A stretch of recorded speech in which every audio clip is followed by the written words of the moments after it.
I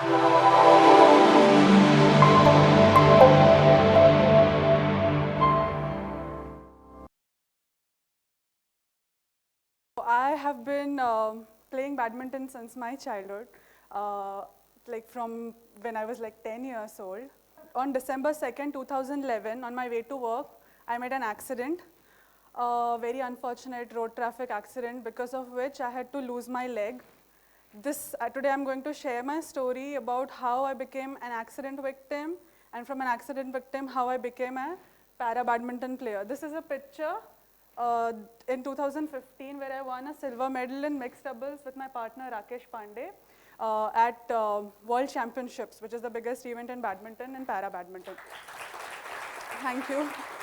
But to reach here, there were so many small steps that I took just to come out of my disability, accept my disability, and learn from whatever opportunities I got.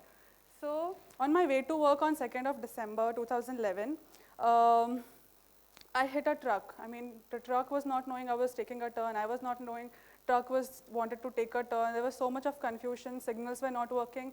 And I hit the truck, and the rear wheel of the truck went over my leg.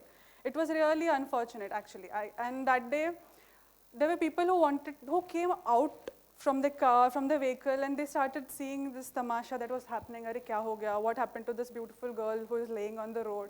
But nobody knew what to do. So there was this girl named Swarnima who was in the bus behind me. She got down from the bus. She started helping me out. I was completely conscious at that time, so I told her to, call my parents. I told her to dial an ambulance, call police, do something about it. I just didn't want to sit at that one particular position and wait for help to arrive. Well, I actually had only that thing. I had to just wait for help to arrive.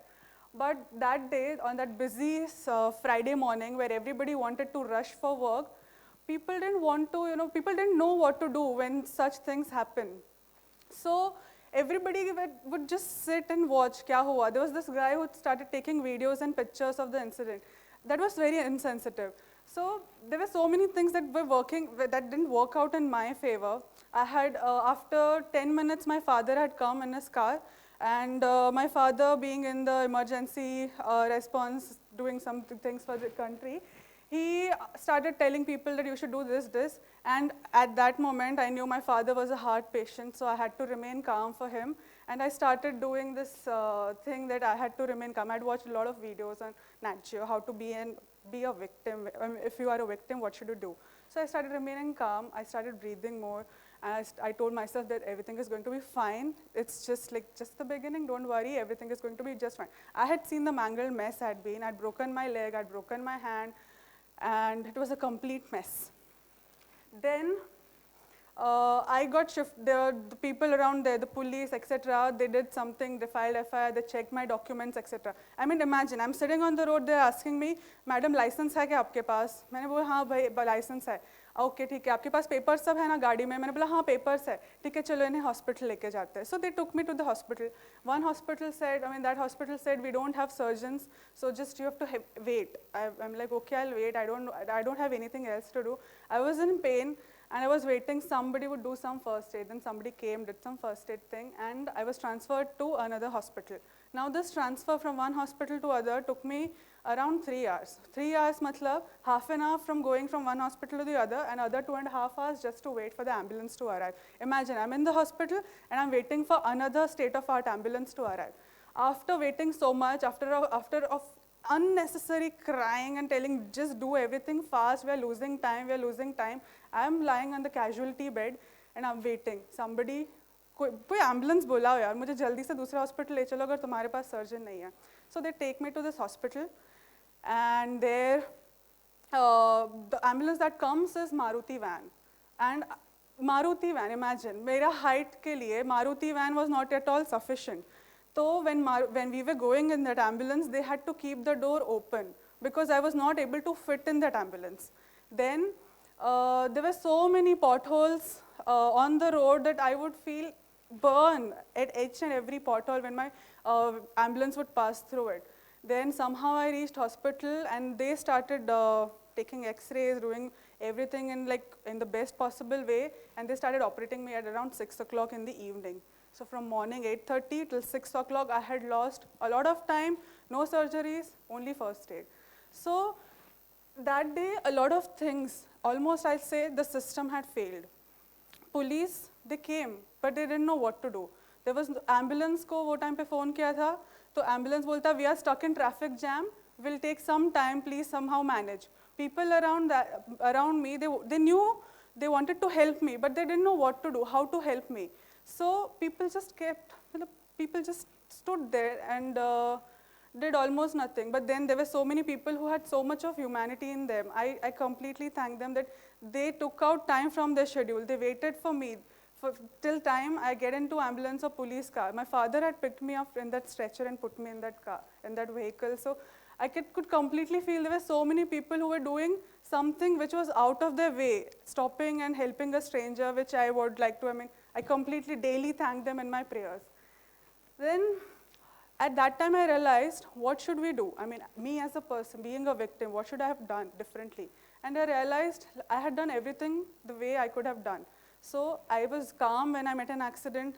I tried not to lose my consciousness. I tried, I had already sorted out my papers, and I had all my papers ready, sare insurance related things. So everything was good. As a victim, I was doing a good job.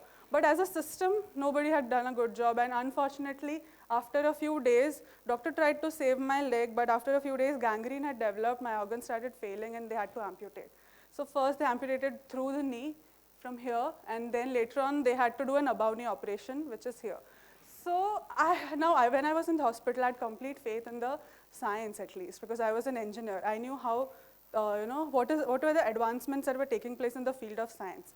So I thought, yeah, artificial legs are available. I'll just go order an artificial leg, which will be microprocessor based, and I'll be just like fine. But then when I came out of the hospital, I realized how expensive these things are, these artificial legs are. And they cost me a bomb. For 2 years, I didn't spend even a single part of my salary. I just kept on repaying the loan that I bought. I took to buy this prosthetic leg, which is microcontroller based. So then after 2 to 3 months after my wound healing, I learned how to walk again. It was completely different because you had to adapt yourself to the artificial leg. You had to adapt your body to balance yourself. And learning to walk when you're kids, it's natural. You're born to learn, and you're born to walk. But artificial legs, I took time to learn. So I used to use one crutch. It took me around 8 months to just leave that crutch. But still, in those 8 months, I had so much of love for the sport, badminton, that I loved playing. I thought I'd have lost mobility, so what? I still have those skills. I still have my hand power. I still have my smashes with me. So what? I can't move around the court. So I still started playing badminton I started practicing with my brother. There was one tournament in 2011, in just 2 months before my accident. I had played that tournament and won a gold medal, which was fine, okay. I had 2 legs, okay. But then again in 2012, that tournament happened, and I again won a gold medal in women's category. And I was completely surprised because that I was doing on one leg when I was not even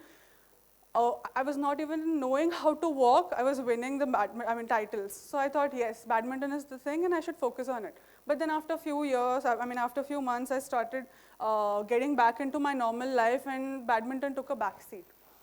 I represented Maharashtra for Asian Games selection. You know what is Asian Games, right? So I went for the Asian Games selection trials. I had made a lot of friends in the amputee community. I'm called as an amputee. So I had made a lot of friends in amputee community. One was Neeraj George, who is an international para badminton player. He encouraged me to participate. And I went to Bangalore. That was my first trip alone. My parents always, I didn't ask my parents, I want to, shall I go? I said, I'm going for this tournament and I don't want anybody to accompany me. It was a little different because every time I was out, I was always with some company. And that day I didn't get selected, but then the people in Sports Authority and etc., they noticed and they said, this is a talent, we need to encourage her. So after practicing a lot, after playing too much, this was the result. Silver at Para Badminton World Championship.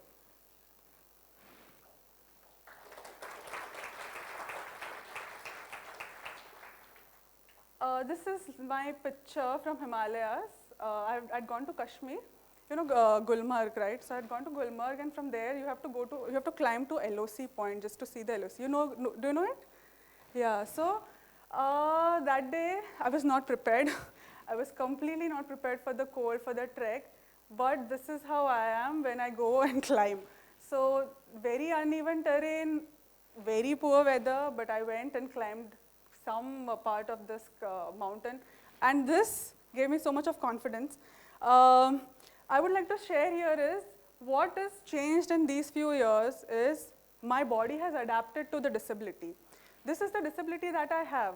But now when I use my crutches, I have started developing shoulders. I've started developing these muscles.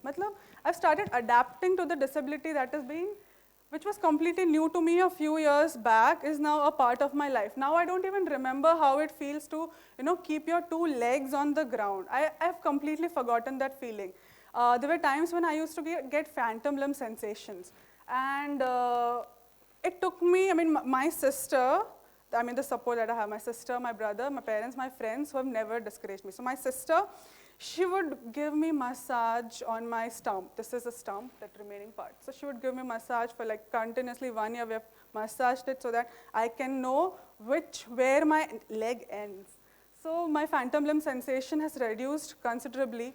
And this wonder called human body, body knows how to heal, how to adapt. And once this disability, accident, or anything, you just have to feel you're good, you're beautiful, you're doing something great. So for the first time, when, like Lakshmi had said, when she saw herself for the first time, she realized that it's okay. Even I realized that, it's okay. I'm just an amputee, so what? I'm not this physical body. I'm more to this. And that's when I accepted. It took me 2 days. When I was in the hospital, it took me 2 days to not see I didn't see my limb at all. I said, doctor, give me 2 days. I don't want to do drama in this ICU, so I'll just not look at my leg for 2 days. Give me some time to accept. After 2 days, I saw my limb. I was completely fine with it because at that time I had accepted. Even in my dreams, I would feel myself as an amputee when I was in the hospital. So at that time, I thought, okay, acceptance is the key. This is this picture shows how life can be so unpredictable. This is a picture which was taken on 18th of November 2011, which is just 2 weeks before my accident. Now, who takes an X-ray before their accident, right? An accident is like a completely unnatural or uninformed event. But then, I think my leg wanted me to remember it inside out. So, life can get unpredictable. Anyhow, kuch bhi ho sakta hai. But then, you do have some memories. My friends ask me, do you miss your leg? I say, yeah, I miss my leg. I can't do so many things. I can't cut my nails. I can't bend my knees. So I miss my leg. But then I get so many advantages. Like I can get 50% discount on my pedicure. I can get 50% discount on my waxing things. So there are so many advantages. And then I get to play in the Indian Para Badminton team too. So of course, that is not, that was not easy. But yeah, all these things were really easy. This is the picture I see every morning when I get up. This is Tokyo 2020. Our game, Para Badminton, has been introduced as a para sports in Tokyo 2020. And I'm aiming for this. What Paralympic, you all have this 2016 Paralympics, you all know what India has done, some amazing wonders. We've won gold, silver, bronze, etc. in Paralympics. Now with Para Badminton being introduced, I'm so hopeful that I'll be one of that person, or at least I get selected in that team and I'll be playing. So what sports has taught me is, in all these years, sports taught me one thing is, accept the loss and strive better to be something which is completely, just work hard for this. So I have worked hard and I got results. There was time when I used to get up at 4:30 in the morning. I would do my yoga, my morning sessions, trainings. Then I would go to office, then finish my 12-hour shift, not 12-hour, 8-hour, 9-hour shift, again come back in the evening and again practice. And this I did for 1.5 months. At one point, I thought I'm losing this motivation. I can't get up at 4:30. I need some rest.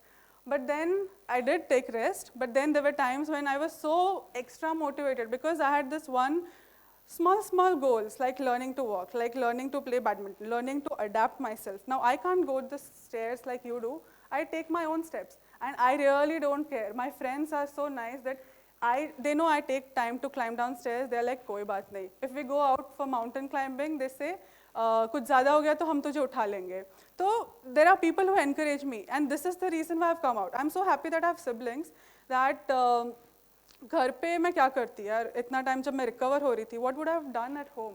So my siblings, my friends, when friends are available only during weekends, the only friends that I had was my family members. And these are the people because of whom I've come up. I'm doing so well, I'm confident, I'm doing everything on my own.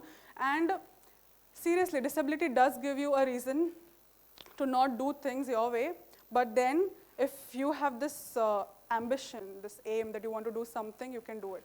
So I am preparing for Tokyo 2020, and I really wish I get selected in the Indian team in next 4 years. And I hope, you know, I be a part of the Indian contingent which will be in this games. I want you all to support me whenever, I mean, follow para sport, just do, and just focus on whatever you do. I mean, I can't say this motivational things like do this, but yeah, for us, it will be really great if, you know, you would just come and just watch, just follow para sport. So thank you so much.